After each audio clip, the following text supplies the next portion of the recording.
My daughter-in-law broke my arm because I refused to hand over the 3.8 million I won in the lottery. That's not a movie line, that is my life. Hard to believe, isn't it? A cozy wooden farmhouse outside Denver, the kind of place where you'd expect only the smell of hay after rain and the sound of crickets at dusk turned into a battleground. I am 71 years old, sitting in my kitchen with a heavy plaster cast on my arm, the lamp above me flickering against the walls where family photos still hang. To anyone else, it looks peaceful. Inside, betrayal has poisoned every corner. Before I go any further, I want to ask you something. If you're watching this right now, tell me, where are you tuning in from the US, Canada? Maybe somewhere across the ocean. Share your feelings in the comments because stories like mine are heavier when carried alone. And don't forget to subscribe so you'll be here when the rest of this truth unfolds. My name is Clara Whitmore. I'm 71 and I've spent my life working a small farm outside Denver. These hands of mine were meant for planting seeds, patching clothes, and raising my son. They were never meant to defend against the cruelty of those who should have been my protectors. I thought this house was my safe place filled with love and memories. Now it feels like a prison where every creak of the floor reminds me of fear. I can still see it, Lydia, my daughter-in-law who once called me Mom with syrup in her voice, leaning in close. Her breath hot, her eyes sharp. "You've lived long enough," she hissed before twisting my arm until it snapped. The crack echoed like a branch breaking in the dead of winter. Pain shot through me, but sharper still was the sight of Daniel, my only son, sitting frozen on the couch, eyes cold as stone, not moving, not stopping her, staring at me like a stranger. This cast isn't just plaster and bandages. It's a monument to a lifetime of sacrifice. At 16, I scrubbed hotel floors to help my parents pay bills. At 30, I juggled 2 jobs so Daniel could stay in school. At 60, I pawned my mother's wedding ring to cover his debts. And for what? To hear the words, "You've lived long enough," thrown in my face. But here's what they don't understand. I am not finished. I will not vanish quietly. As I sit beneath these photographs of Daniel as a laughing boy holding a toy tractor, my heart aches with grief, but beneath that grief lies steel. They believe they've broken me. They believe fear will keep me silent. But silence is over, because tonight in this farmhouse that once smelled of apple pie and fresh hay, a storm is gathering. And this time, I am not the one who should be afraid. The night after my arm was broken, I thought the house might finally rest. I had pulled the curtains shut, locked the doors, and sat in my chair with a blanket around my shoulders, trying to believe the worst was behind me. But peace doesn't last when greed is pounding at your doorstep. The banging came just after 9 o'clock, sharp, violent rattling the glass panes of my old front door. My heart thudded against my ribs. From outside, I heard Daniel's voice, low and furious. Mom opened the door. His fists hammered like sledgehammers. Behind him, Lydia's heels struck the porch planks in quick, impatient clicks. I pressed my back against the door, whispering, "Not again. Please, not again." Clara Lydia's voice sliced through the wood. "Either you open up, or we'll open it for you." The venom in her tone froze the blood in my veins. I tried to steady my voice. "What do you want now, son?" Her laugh came first. High, bitter, cruel. "What do we want? We want what's already ours. That ticket, that money, it belongs to your family, not some stubborn old woman clinging to her last years." Daniel's shadow shifted against the curtain as he leaned closer. "Mom, this can't go on. We're not leaving until you sign those papers." His voice. Once the voice that asked me to read him bedtime stories was now flat mechanical, like a stranger reading orders. I remembered the nights I had rocked him to sleep, his little hands tangled in my hair. I remembered the boy who once promised to buy me a big house so I'd never have to work again. But standing outside that door was no longer my son. It was someone hollowed out by Lydia's hunger. The pounding grew louder. My plastered arm ached as if it could sense the threat on the other side. I clutched it tight against my chest and whispered more to myself than to them, "I can't give you everything. I won't, dignity." Lydia spat when I said I deserved to live with it. "What dignity do you have left? "You've lived, Clara. You've had your chance. Now it's our turn. You'll waste it all on pills and doctors. We'll use it to build a future." Her words stung deeper than the slap she had left on my face days earlier. Outside, the night air carried her cruelty into my home like poison. I could hear Daniel's heavy breathing, the sound of him shifting his weight. For a fleeting second, I thought he might remember, might step between me and his wife, might tell her enough was enough. But instead, he echoed her demand, "Tomorrow, you're coming with us to the bank. You'll transfer everything. Not half, not a share, everything." Silence fell inside me like snow, heavy and suffocating. My son had chosen his side, and it wasn't mine. I wanted to cry. I wanted to scream. But I stood there with my hand on the doorframe, trembling, yet unbroken. They thought their threats could crush me. What they didn't know was that the storm gathering in me was fiercer than the one they brought to my porch. Because tomorrow, when the sun rose, they would find out their mother was not the helpless old woman they believed she was. That night, after their voices finally faded into the dark and the pounding stopped, I sank into my chair and pulled the quilt over my knees. The silence returned, but it wasn't peace. It was a silence full of ghosts. Their threats still echoed in my ears, but what cut deepest wasn't Lydia's venom. It was Daniel's voice, my son's voice stripped of love. My eyes drifted to the mantel where old photographs sat in tarnished frames. Daniel as a toddler, cheeks round and red, clutching a stuffed bear.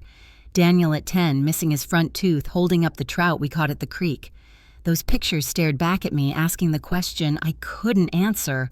How did that boy vanish? Memories rushed in like a flood. I was 29 when my husband, Mark, was crushed in a mine collapse. The phone call came just after sunrise. The sky outside my window was painted gold, but the world inside me turned black. I buried him with barely enough money to buy a coffin. From that day forward, it was just me and Daniel against everything. I worked days at the diner and nights cleaning motel rooms. My hands were cracked, my back bent, but I never once let him go hungry. When he was 6, pneumonia nearly took him. I remember standing at the pawn shop counter, sliding my mother's sapphire brooch across the glass, the only thing I had left from her. The man behind the counter weighed it, gave me half its worth. I took the bills and ran to the hospital, praying the doctors could save my boy. They did. And I told myself it was worth it, every sacrifice, if it meant Daniel could live. Years later, when I was 40, a man named Harper asked me to marry him. He was kind, steady, a widower who lived on the next farm over.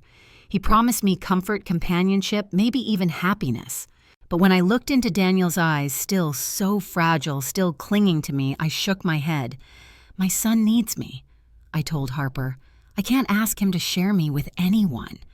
Harper sighed, touched my cheek, and said, "You deserve more, Clara."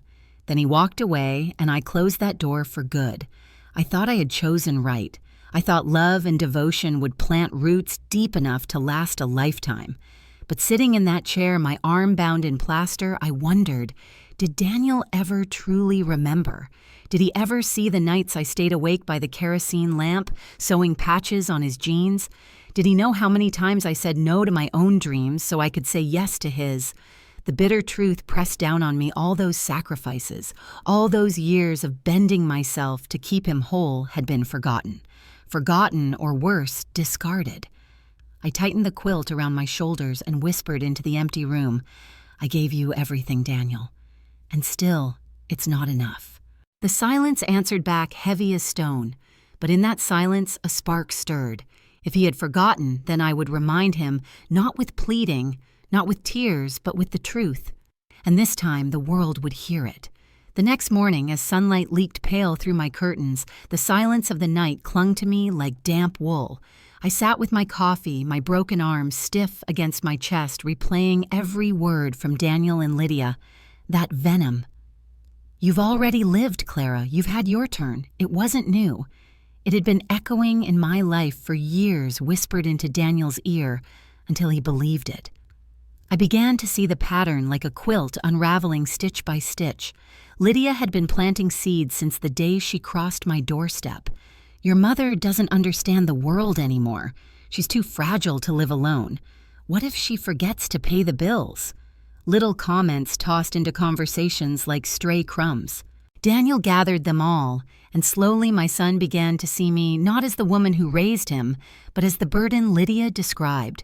The betrayal didn't stop inside my home. One afternoon, I overheard the neighbor's teenage boy whispering at the gas station. "Did you hear Mrs. Whitmore's losing her mind? Lydia said she's not safe with money anymore." My stomach dropped. I returned home trembling, opened my old laptop, and logged into Facebook for the first time in months. There it was, a photo Lydia had taken of me without permission me in my garden, my casted arm awkward at my side. Her caption burned, "Pray for my mother-in-law. She refuses to accept help and is slipping into dementia. We're fighting to protect her and the family farm before it's too late." Hundreds of comments poured beneath neighbors and distant relatives alike. "So sad. She should be in assisted living. Bless you two for stepping up." Lies layered on lies, and Lydia had woven herself a crown of pity while painting me as a senile fool. My heart hammered not with fear, but with something sharper rage. And that's when Maya stepped into the picture. Maya was 19, the daughter of my neighbor, Mr. Collins. A bright-eyed girl with quick hands, she often came over after school to help me carry groceries or water the plants. That week, she saw more than I intended. She saw Lydia slam my door, her eyes glittering with greed. She saw Daniel pacing my yard, shouting into his phone about getting the money one way or another. And when she came by with soup that her father had made, she saw me weeping silently at my kitchen table laptop glowing with Lydia's lies. "Mrs. Whitmore," she said softly, setting the bowl down. "Don't let them get away with this. People need to know what's really happening." Her words pierced through the fog I'd been drowning in. For the first time, I realized I wasn't completely alone. I closed the laptop, wiped my tears, and looked her in the eye. "Then you'll help me, Maya. You'll be my witness. Because if Lydia wants a war of lies, I'll fight her with the truth." The girl nodded, determination shining brighter than her youth. And in that moment, my broken arm felt less like a weakness and more like a weapon, evidence of the battle I was about to take public.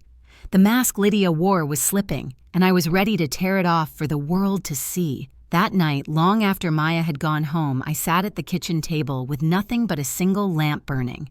My arm throbbed, my cheek still carried the ghost of Lydia's slap, but it was my heart that ached most of all. Yet for the first time in weeks, my grief had purpose. I pulled out an old leather-bound notebook, the one I'd once used to jot down recipes, and began writing. Every word Daniel had spoken, every threat Lydia had hurled, every time their footsteps shook my porch. I wrote it all down line by line as if I were stitching a quilt of truth that no one could tear apart. Maya returned the next day, phone in hand, ready to help. "Mrs. Whitmore, let's get pictures. Real ones. Proof." Her young fingers were steady as she lifted the camera. Click my cast. Click the bruises around my neck. Click the swelling on my cheek. Each shutter sounded like a hammer driving nails into a coffin. Not mine, but theirs. We spread papers across the table, hospital bills, loan receipts, even Lydia's posts printed out and stapled. Keep a copy of everything I told Maya, sliding half the stack into a manila envelope. "If anything happens to me, you take this straight to the sheriff." Her face was pale, but her eyes were resolute. "I promise," she whispered. In the mirror above the sink, I studied myself. A frail old woman stared back, shoulders, bent hair streaked with silver skin lined from years of labor. But behind her eyes burned something fiercer than youth. I knew then what I had to do. To win, I would have to play the role Lydia had already cast me in weak, confused compliant. So I rehearsed. I practiced the trembling voice, the timid smile. I let my shoulders sag, my gaze falter. I became the fragile grandmother they believed they could break. And when Daniel and Lydia returned all fire and fury, I nodded meekly. "You're right," I murmured, clutching my cast. "I can't handle all this money. I'll go to the bank with you." Lydia's lips curved into a victorious grin, her perfume choking the room as she leaned close. "See, Daniel? She's finally come to her senses. My son exhaled relief as if my surrender was his salvation.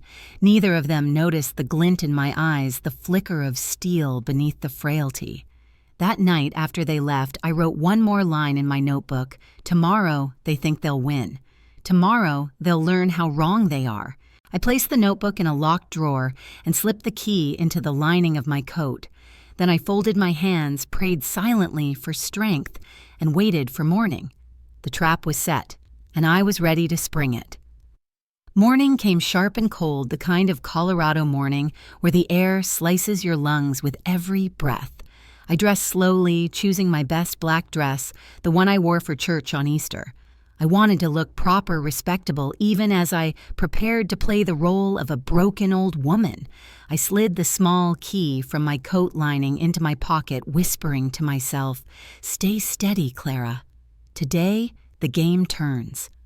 Daniel arrived in his pickup, Lydia perched beside him in a bright red coat, her lipstick painted like war paint. They greeted me with forced smiles, sugary words that dripped poison underneath. "Ready, Mom?" Daniel asked, avoiding my eyes. I nodded meekly, clutching my cast as if it weighed more than my body. On the drive, Lydia chattered about the future, the house in the suburbs, the business Daniel would start the nursery for the baby. She spoke as if the money was already theirs, as if I were just a formality standing between her and a mansion. I sat silently in the back seat, staring out at the frost on the fields, my notebook hidden safely at home, my plan already in motion. The night before, I had met with a bank manager I trusted. With Maya as my witness, I had transferred nearly all of my winnings, $3.5 million, into a new account locked down under my sole control. I left just $400,000 in the old account, enough bait to keep them hungry enough to make their greed show in public. When we entered the bank, Lydia walked as if the marble floors belonged to her. Daniel carried a leather folder papers already marked with yellow tabs where my signature should go. "It's just formalities, Mom," he said softly, rehearsed kindness covering his urgency. "Once you sign, everything will be easier." We sat across from the banker, a young man with a polite smile. My hands trembled as I took the pen, part act, part truth. But before I moved it across the paper, I asked gently, "Would you mind confirming my account balance, dear, just so I know what I'm signing away?" The banker tapped a few keys. "Yes, ma'am. Current balance $412,000. The silence that followed was thunderous. Daniel blinked, confused. Lydia's face flushed crimson. "That's impossible," she snapped. "There should be millions." "Check again." Other customers turned their heads. The banker looked flustered but repeated, "That is the balance, ma'am. Perhaps the funds are in another account." Lydia shot up from her chair, slamming her manicured hands on the desk. "You lying old witch!" she screamed at me, her voice echoing off the vaulted ceiling. "You moved it, didn't you? You think you're clever." Gasps rippled through the lobby. Phones came out, cameras recording. Daniel grabbed her arm, hissing, "Lydia, stop." But it was too late. The mask had slipped. Every customer, every teller, every security guard had witnessed her fury, her greed laid bare in daylight. I sat back, feigning confusion, my cast resting on the desk. "I don't know what you're talking about, dear. I'm just an old woman. The banker said that's all there is." Lydia's shrieks filled the bank, but all I heard was the sound of victory, public, undeniable proof of who they really were. The trap had sprung. When we left the bank that day, Lydia's shrill voice still echoed in my ears, but the sound that lingered was not her rage. It was the murmurs of strangers, the whispers of witnesses who had seen her mask crack wide open. They knew. The world knew. Yet I also knew greed doesn't die in daylight. It retreats, regroups, and strikes again in the shadows. 2 evenings later, I heard the crunch of tires in my driveway. Daniel's truck. My stomach knotted, but I sat firm in my armchair, cast resting like armor across my lap. When the door opened, they weren't alone. A tall man in a cheap gray suit followed them in, carrying a briefcase too new, too shiny. His handshake was clammy, his smile practiced. "This is Mr. Collins," Daniel announced, puffing his chest as though he'd brought salvation. "He's an attorney. He's here to explain your legal obligation, Mom." Collins cleared his throat, voice oiled with false authority. Mrs. Whitmore, under the doctrine of mandatory inheritance, you cannot withhold lottery winnings from your direct heirs. By law, 80% belongs to your son and his wife. If you resist, the court can force compliance. I let my lips tremble. I folded my hands in my lap, whispering, Is that true? Lydia leaned forward, eyes gleaming. You heard him, Clara. There's no escape. Sign the transfer and we can all move forward like a family. I bowed my head, hiding the flicker of a smile. Because I knew better. And I knew someone else who knew better too. With a deliberate slowness, I reached for the phone beside my chair. Mr. Collins, if you don't mind, I'd like to confirm this with my own lawyer, just so I understand. He shifted uncomfortably. That won't be necessary. The law is clear, but I was already dialing. The room filled with the steady ring until a firm, familiar voice answered. Eleanor Price, attorney at law. I pressed the speaker button, my voice quivering with false fear. Eleanor, dear, I'm being told about something called mandatory inheritance. That 80% of my lottery winnings must go to Daniel. Is that correct? Her reply cut the air like a blade. Absolutely not. No such law exists in Colorado or anywhere in this country. Whoever told you that is lying, and if they're pretending to be a lawyer, they're committing fraud. Silence. Heavy, suffocating silence. Collins stammered, his face draining of color. I must have misspoken. Eleanor's voice thundered through the speaker. Sir, give me your bar number right now. I'll verify you with the state registry. Collins snapped his briefcase shut. This is a misunderstanding, he muttered, already backing toward the door. Lydia sputtered, Wait, don't leave, But he was gone, the screen door slamming behind him. Daniel stood frozen, shame painted across his face, while Lydia's fury sputtered into silence. I lifted my chin, the act of frailty gone, my voice steady as stone. You brought a fake lawyer into my house. You thought fear would finish what violence couldn't. But fear is no longer my companion. Neither of them spoke. They didn't have to. Their faces told me everything. For the first time, they were the ones exposed, and I was the one holding the truth. After Collins bolted from my living room, leaving Daniel and Lydia stunned in the wreckage of their own lies, I knew the time for silence was over. For weeks, I had played the part of the trembling old woman shrinking into corners, swallowing my truth. But that night, as I stared at the torn pieces of dignity they had tried to bury, a thought bloomed like fire in my chest. If they want the world to believe I am weak, then I will show the world the truth instead. The next morning, I called the office of the Denver Chronicle. My voice shook when I first explained my story, but the young reporter who answered, Alex Grant, listened with a steadiness that steadied me in return. He was barely 30, his voice brisk yet kind. Mrs. Whitmore, he said, people need to hear this. You're not the only one. Let me help you tell it. 2 days later, he sat at my kitchen table, notebook open, camera ready. He listened as I recounted everything, the broken arm, the threats, the bank, confrontation, even the fake lawyer. Maya stood beside me, showing him the photographs she had taken, her hands trembling with both fear and pride. Alex's pen scratched furiously across the page, his eyes darkening at every detail. When the article hit the front page, the headline seared across the town like lightning. 71-year-old mother assaulted by daughter-in-law over 3.8 million lottery win. The phone didn't stop ringing that day. Neighbors I hadn't spoken to in years called with tears in their voices. Strangers sent letters, some with prayers, some with their own stories of children who had turned cruel. The local news station parked a van outside my gate. For the first time, Lydia's lies crumbled under the weight of truth too loud to ignore. And then came the voices. I never expected the organizations, the advocates for the elderly, the ones who had been waiting for a case like mine to pull the curtain back on abuse that thrived in silence. Mrs. Whitmore said, a stern woman from the Colorado Elder Justice Coalition, "We are here for you. We will not let them hurt you again." Within a week, my lawyer, Eleanor Price, walked me into the courthouse. The walls smelled of paper and judgment, but I held my head high as the judge read the petition. The ruling was swift and merciless. Daniel and Lydia were barred from coming within 200 yards of me or my property. A restraining order, legal protection written in ink backed by the gavel's strike. When I stepped out of that courthouse, reporters' cameras flashed. I didn't smile, but I didn't hide either. For the first time in months, I wasn't just surviving, I was standing. My name, once smeared across Lydia's poisonous Facebook posts, was now tied to something stronger: resilience. The battle had scarred me, yes, but it had also unmasked them.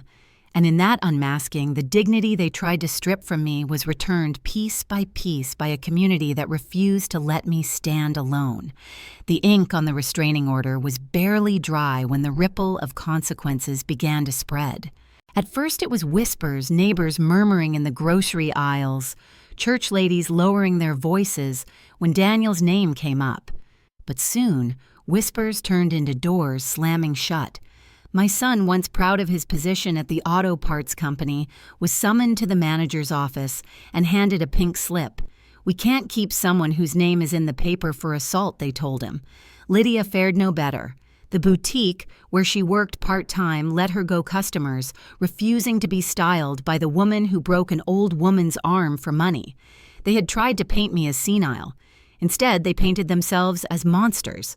I won't lie, it hurt to know my son's downfall came by my hand, even if it was his own doing. At night, I still heard his 8-year-old voice in my memory promising to buy me a house when he grew up. But reality was a knife. That boy was gone, and the man he had become was a stranger to me. When the weight of it all grew heavy, I found unexpected strength in 2 people who refused to let me sink. Maya came by daily, her youthful energy filling the hollow corners of my house. She brought groceries, helped me with my arm, even taught me how to use the camera on my phone so I could document things myself. "You're not alone anymore, Mrs. Whitmore," she'd say, and for the first time in years, I believed it. And then there was Harper. Yes, old Harper, his hair thinner now, his steps slower, but his kindness untouched by time. One afternoon, he knocked on my door, holding a jar of honey from his hives. "Figured you could use something sweet," he said, his eyes carrying the weight of all the years we had lost. I let him in, and for the first time, I allowed myself to sit with him, not as a burdened mother, but as Clara, a woman still deserving of companionship. With their help, I looked at my farm differently. The sagging barn, the weathered fences, the empty rooms, they weren't just remnants of a past life. They could be transformed. So I hired workers, poured part of my winnings into renovations, and within months, the place stood tall again. But this time, it wasn't just my refuge. I opened it to others, elders cast aside, neighbors who whispered stories of bruises hidden under long sleeves, women who flinched at the sound of doors slamming. We gathered in my living room, drank tea at my kitchen table, laughed in the garden where Lydia once hissed her venom. The farm became more than land. It became a sanctuary, a place where pain turned into strength, where silence became stories shared without shame. I had lost a son, yes, but I had gained a family, one stitched together not by blood but by resilience. And as I looked around at those faces, weathered but unbroken, I realized my story was no longer just mine. It was ours. The evenings at the farm grew quieter after the community gatherings ended, laughter lingering in the air like the scent of cut hay. Yet even in that peace, I knew the story wasn't finished. My son's shadow still hung over me, and fate had one more twist to deliver. It came in the form of a knock at the door. 2 women stood there dressed in dark coats, clipboards in hand. Their eyes were kind, but heavy with purpose. "Mrs. Whitmore," one of them said softly, "we're from social services. Lydia gave birth to a baby boy last week. Daniel has been arrested, attempted fraud with 2 accomplices. He's facing years in prison. Lydia, she isn't in any condition to care for a child. You are the legal grandmother. Would you consider custody?" Her words sank into me like stones in deep water. A baby, my son's son. Innocent, untouched by the greed and violence that had poisoned the bloodline above him.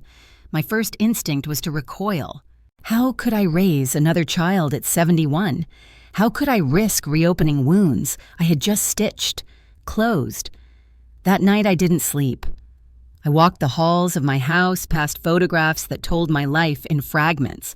Mark smiling in his miner's uniform, Daniel grinning at 10 with missing teeth, me holding the lottery ticket that had changed everything. And I realized it wasn't the money that had destroyed us. It was love, twisted love, conditional love poisoned by entitlement. At dawn, I whispered to the silence, "It ends with me." So I called them back. "Yes," I said, my voice steady. "Bring the child. I'll care for him." When they placed the bundle in my arms, he was so small, so impossibly fragile, his cries like the chirp of a bird desperate for warmth. His eyes blinked up at me, searching for something unnamed. I pressed him to my chest, and in that moment, every bruise, every betrayal, every sleepless night melted into purpose. I named him Ethan. Not after anyone I had lost, but as a promise Ethan strong, enduring a new beginning. The first weeks were exhausting. My bones ached. My arms still stiff from its healing, yet every midnight feeding reminded me of the nights I once rocked Daniel through his fevers. But this time was different. There was no greed waiting at the end of the cradle, no whispered lies coiled in the dark, only love, pure, unclaimed, unconditional. Neighbors came with casseroles, Maya with diapers, Harper with old lullabies sung off-key but full of heart. My farm, once nearly stolen, now rang with the sound of a new life. And as I rocked Ethan in the garden one evening, fireflies blinking like tiny lanterns, I understood. Winning the lottery hadn't been the greatest fortune of my life. Money had nearly destroyed me, but this child, this second chance at love, was my true prize. I didn't win millions. I won meaning, and I would never let go of it again.